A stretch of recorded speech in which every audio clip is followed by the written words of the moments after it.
All right, let's dive into the world that powers pretty much everything around us. Today, we're taking a journey all the way from individual atoms up to the complex electronics you're probably using to watch this. We are talking about semiconductor electronics. It all really boils down to this one big question. How do we take something as basic as a piece of silicon and actually tell it what to do?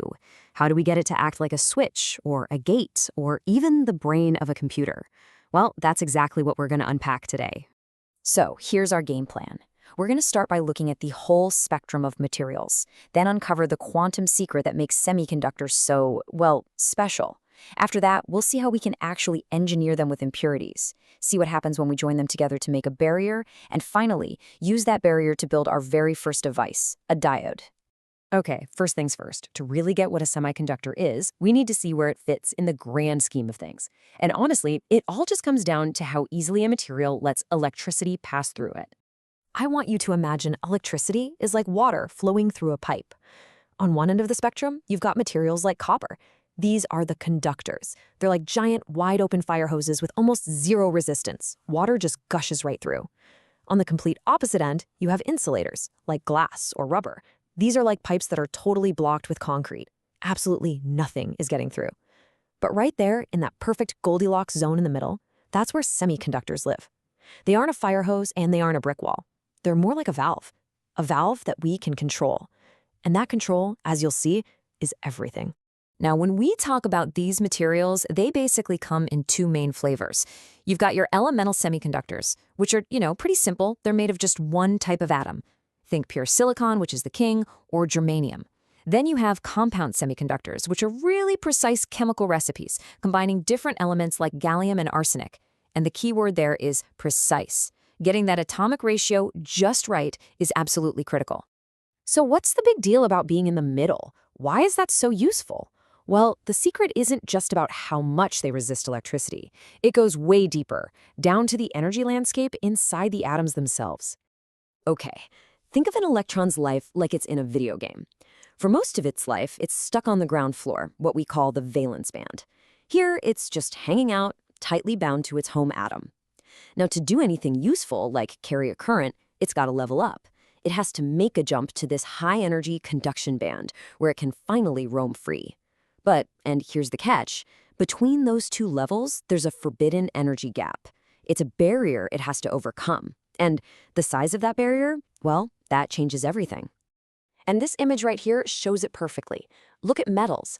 The two energy bands actually overlap. There's no gap at all. So electrons can just wander into the conduction band whenever they want. That's why metals are such great conductors. Now look at insulators. That gap is like a giant, massive cliff. It's almost impossible for an electron to make that jump.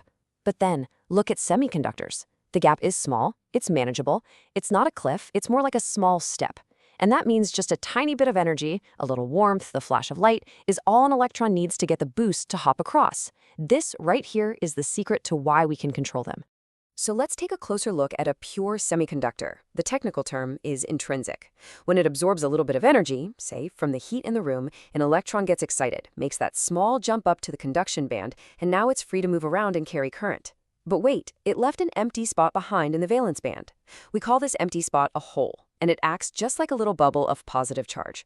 Now, in a pure semiconductor, this is a one-for-one deal. For every single electron that jumps up, exactly one hole is left behind. So the number of electrons, which we call N, E, is always equal to the number of holes, or NH. Now, pure semiconductors are interesting, but this is where the real power comes in. This is where we stop just observing nature and start actively engineering it. This is where we become atomic architects. And this architectural process has a name. It's called doping. What we do is take an incredibly pure crystal of silicon and then deliberately add a tiny, perfectly controlled amount of some other element and impurity. This one little change completely flips the script, fundamentally changing the material's electrical properties and creating what we call an extrinsic semiconductor. Here's a great way to picture it. A silicon atom has 4 outer electrons, so it likes to hold hands with 4 neighbors. Now, what if we add an impurity like arsenic, which has 5 outer electrons? Well, 4 of them link up perfectly with the silicon, but that leaves 1 extra electron just hanging around, not bonded to anything. It's free to move. And since electrons are negative, we call this N-type material. Okay, but what if we do the opposite? What if we add something like boron, which only has 3 outer electrons? Now there's a missing link, an empty spot where a hand should be. That's a hole. And we call this p-type. So you see, we are literally engineering the material to have an excess of either negative or positive charge carriers.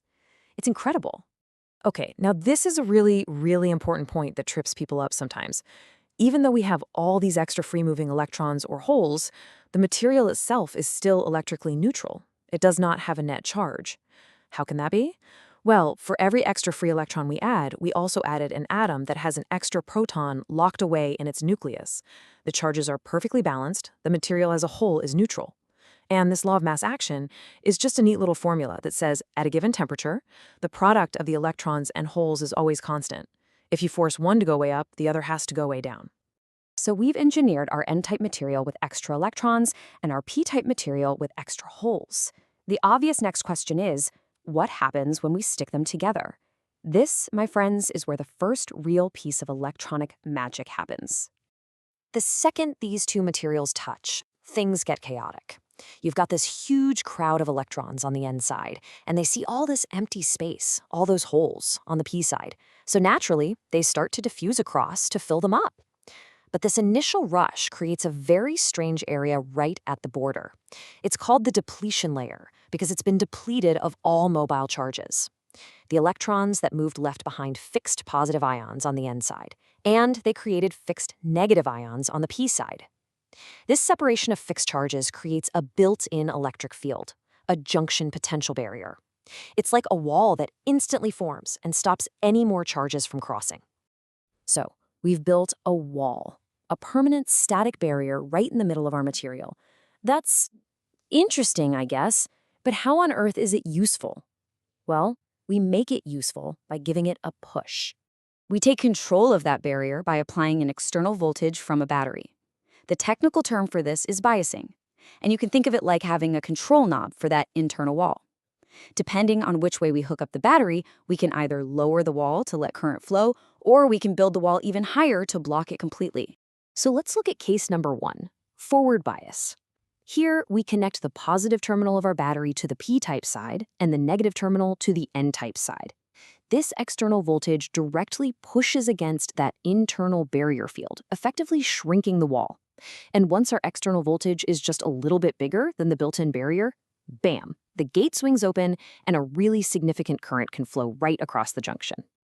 Okay, now let's see what happens if we just flip the battery around. This is called reverse bias. We connect the positive terminal to the N side and the negative to the P side. Now our external voltage is actually helping the internal barrier. It pulls the charges away from the junction, making that depletion layer, that wall, even wider and stronger. The wall gets higher, and this blocks almost all current from flowing. Only a tiny, practically insignificant leakage current can get through. So what's the end result of all this? We've built a one-way street for electricity. Current can flow in one direction, but not the other.